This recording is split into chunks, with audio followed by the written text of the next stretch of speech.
नमस्कार दोस्तों, ईश्वर सदैव आपका भला करे और आपकी झोलियां ईश्वर के आशीर्वाद से हमेशा भरी रहें। तो दोस्तों, आज बात करेंगे यूरिक एसिड के बारे में। देखिए, इस वीडियो में हम ये जानेंगे कि यूरिक एसिड क्या होता है, कितना इसका परसेंटेज नॉर्मल माना जाता है, यूरिक एसिड की समस्या किस वजह से बन जाती है, यदि आपको यूरिक एसिड की समस्या बन गई है तो इसके क्या लक्षण होते हैं, इसके अलावा इसके पीछे के क्या कारण होते हैं और कौन से ऐसे घरेलू उपाय अपनाकर और अपनी जीवन शैली में बदलाव कर कर हम यूरिक एसिड की समस्या को पूरी तरह से खत्म कर सकते हैं। लेकिन वीडियो को शुरू करने से पहले बस इतनी रिक्वेस्ट है कि यदि चैनल पे नए हैं तो चैनल को लाइक और सब्सक्राइब करके ही जाएं। तो दोस्तों, बात करेंगे कि यूरिक एसिड क्या होता है। देखिए, हमारे शरीर में जो हमारी किडनियां होती हैं वो वेस्ट प्रोडक्ट को निकालती हैं। अब यूरिक एसिड जो होता है वो डेली हमारी बॉडी में बनता है, लेकिन जब हमारी किडनी अवांछित पदार्थों को छान कर निकाल देने में अक्षम हो जाती है तो ये यूरिया यूरिक एसिड में परिवर्तित हो जाती है, जिसकी वजह से ये हमारे जो जॉइंट्स होते हैं, जो बोन के जो जॉइंट्स होते हैं, उनके बीच में जमा हो जाती है। और असल में अगर हम देखें तो यूरिक एसिड उन सब चीजों से बनता है जो हम खाते हैं। तो यदि कोई आपसे कहता है कि बहुत ज्यादा आप दाल खा रहे हैं, पालक खा रहे हैं, इस वजह से ऐसा हो रहा है, ऐसी बात नहीं है। जब आपकी जो किडनियां हैं वो सही ढंग से काम नहीं कर पाती हैं तो वो फिल्ट्रेशन नहीं कर पाती हैं, जिसकी वजह से ये एसिड बढ़ने लगता है और मूत्र मार्ग से, मूत्र के जरिए आपके शरीर से बाहर निकलता है। आप देखेंगे बहुत ज्यादा सफेद सफेद रंग का यूरिक एसिड निकलता है और चिपचिपा होता है ये। लेकिन यदि यूरिक एसिड शरीर में ज्यादा बन रहा होता है तो जो हमारी किडनी होती है उसको फिल्टर नहीं कर पाती है। अब जब खून में आपका यूरिक एसिड का लेवल और बढ़ जाता है तो ये हड्डियों में इकट्ठा हो जाता है, जगह जगह पर गाउट की समस्या, शरीर में दर्द की समस्या, यहाँ तक कि ऐसी समस्या हो जाती है कि रोगी अपने पैर को, हाथ को उठा तक नहीं पाता है।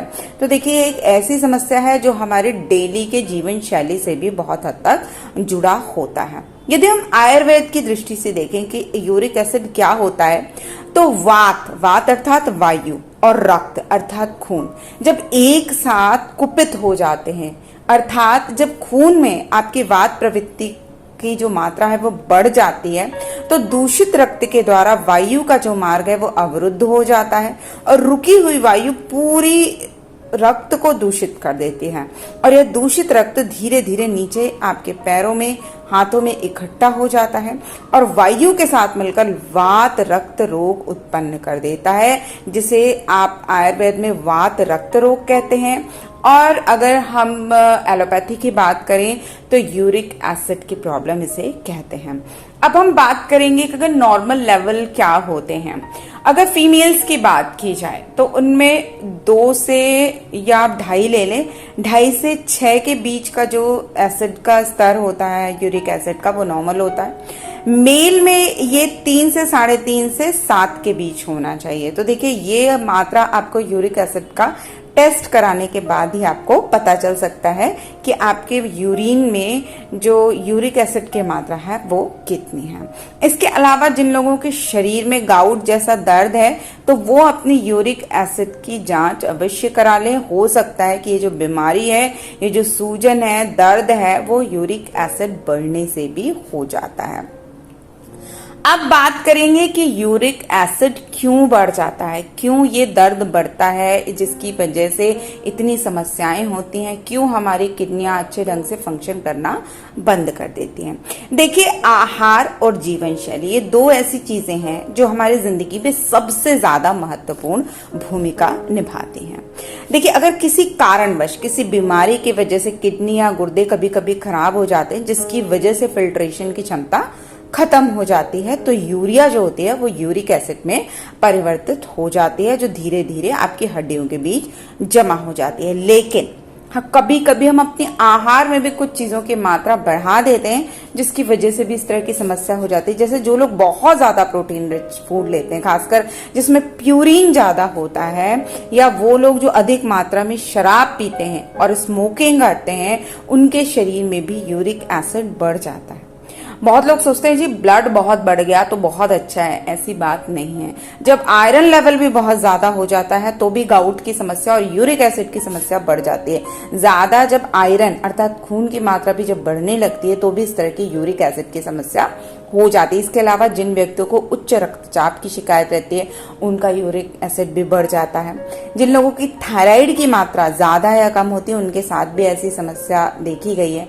इसके अलावा जो लोग हमेशा सिटिंग पोजीशन में रहते हैं, अर्थात बहुत ज्यादा बैठे रहने का काम करते हैं, बिल्कुल बीच में खड़े नहीं होते हैं या चलते नहीं हैं, उन लोगों को भी इस तरह की समस्या हो जाती है। और खासकर जिन लोगों का मोटापा बढ़ रहा है, उनमें भी इस तरह की समस्या देखी गई है।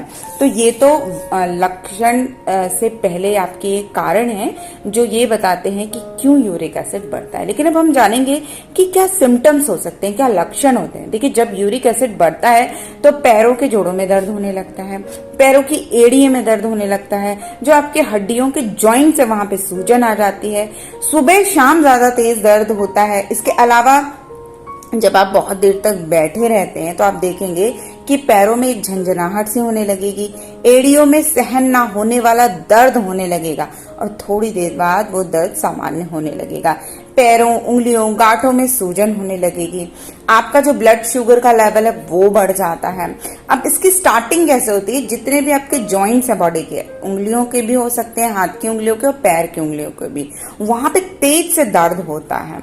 और खासकर ये दर्द रात के समय भी होता है और रोगी को नींद तक नहीं आती। कभी कभी बुखार बढ़ जाता है, बहुत प्यास लगती है, शरीर में ऐसा लगेगा कि शरीर कांप रहा है। और इसके अलावा जो आपके जोड़ हैं वहां पे लाल या सूजन आपको दिखेगी। अब हम बात करेंगे कि क्या ऐसे रेमेडीज कर सकते हैं जो यूरिक एसिड को कम कर सकता है। तो देखिए, सबसे पहली चीज है हाइड्रेशन। हाइड्रेशन अर्थात बॉडी को पानी की मात्रा को बढ़ाना। जो लोग पानी कम पीते हैं उनकी बॉडी बहुत जल्दी डिहाइड्रेट हो जाती है, अर्थात उनका पानी खत्म होने लगता है, जिसकी वजह से बॉडी जो खासकर जो हमारी किडनियां हैं वो खराब चीजों को सही ढंग से प्यूरिफाई नहीं कर पाती, उनको क्लियर नहीं कर पाती है, जिसकी वजह से यूरिक एसिड बढ़ता है। इससे जॉइंट्स की मोबिलिटी भी कम हो जाती है, अर्थात जो हमारे जॉइंट्स है वो सही ढंग से काम नहीं कर पाते हैं। इसके अलावा जो लोग सही ढंग से नहीं सोते हैं, 4 या 5 घंटे की नींद लेते हैं, उनके साथ भी ये समस्या हो जाती है। इसके अलावा जो लोग बिल्कुल एक्सरसाइज नहीं करते और खासकर स्ट्रेंथ ट्रेनिंग अर्थात अपनी बॉडी वेट के माध्यम से कोई एक्सरसाइज करना या किसी हैवी चीज को उठाने वाली एक्सरसाइज नहीं करते हैं, खासकर स्ट्रेंथ ट्रेनिंग, और इसमें आप बॉडी वेट एक्सरसाइजेस को भी जोड़ें जरूर। इससे क्या होता है कि जो यूरिक एसिड का स्तर है उसको रिड्यूस करने में ये एक्सरसाइजेस सबसे ज्यादा हेल्पफुल होती हैं। और सबसे बड़ी चीज होती है पानी। दूसरी जो चीज होती है उसका आपको ध्यान रखना है कि आप मीट का जो प्रयोग है वो कम से कम करें। बहुत ज्यादा अगर आपको लेना ही है तो 2 हफ्ते में एक बार, और खासकर मात्रा आप उसकी सीमित रखें तो सबसे ज्यादा अच्छा होगा। और विशेष रूप से तीतर, हिरन या मुर्गे के जो आंतरिक हिस्से हैं उनका सेवन ना करें। मछलियों जैसे कि टूना फिश आदि का भी सेवन कम से कम करें। और जितने भी समुद्री जीव होते हैं जैसे कि केकड़ा, झींगा, इनका भी सेवन नहीं करना चाहिए। बहुत ज्यादा प्रोटीन युक्त भोजन नहीं करना चाहिए। दालों में भी खासकर अरहर की दाल और उड़द की दाल ये ज्यादा भारी होती, इनका सेवन कम करें। यदि आपको दाल लेना है तो आप मूंग की दाल लें। और सबसे बेस्ट रेमेडी होती है कि दाल को हमेशा सेवन करने से पहले आधा घंटा भिगो दें और उसके बाद ही कुक करें, और हमेशा सीमित मात्रा अर्थात 1 कटोरी से ज्यादा ना लें। इसके अलावा ज्यादा हाई कार्बोहाइड्रेट रिच फूड भी कम लेना चाहिए।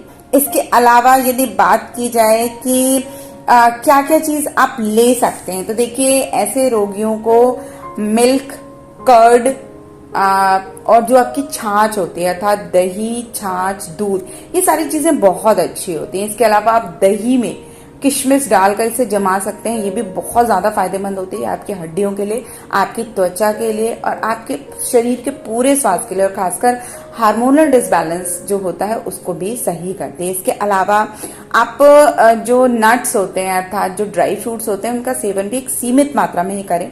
8 से 10 ही लें और उन्हें भी फुलाकर ही खाएं। इसके अलावा डेयरी प्रोडक्ट्स भी जो भी आप लें, जैसे कि आप मिल्क या कर्ड जो भी लें, कोशिश करें कि इनका जो फैट होता है वो निकाल के ही लें। अंडे का सेवन भी सीमित मात्रा में ही करना चाहिए और कॉफी, चाय और ग्रीन टी का सेवन भी 2 बार से ज्यादा ना करें। इसके अलावा जो चीजें आपको बिल्कुल नहीं खानी है उसमें है आपके केचप, बाहर की जितनी भी पैक्ड फूड्स होते हैं, टेट्रा पैक्स जूसेस होते हैं, इन चीजों को आपको कम से कम खाना है। एक आप अपने एक्सरसाइज का रूटीन बनाएं, कुछ नहीं तो आप 30 मिनट वॉक सुबह और 30 मिनट वॉक शाम में करें, और अपने वर्किंग आवर्स के बीच में या आप जहां भी रहते हैं वहां पे हर 30 से 40 मिनट के बाद कम से कम 3 से 5 मिनट वॉक करने की आदत बना दें। और कुछ नहीं कर सकते तो एटलीस्ट आप खड़े होकर काम करें।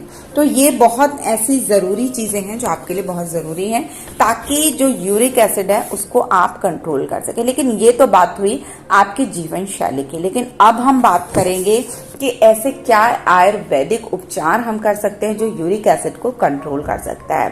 तो देखिए, जो विशेष चीज है, सबसे पहली चीज होती है नींबू। यदि आप नींबू पानी का सेवन सुबह सुबह करते हैं तो ये इसमें चूंकि विटामिन सी बहुत होता है तो ये एक बॉडी में एसिडिक प्रभाव बनाता है जिससे यूरिक एसिड का जो स्तर है वो कम हो जाता है। दूसरी जो चीज है वो बेकिंग सोडा है।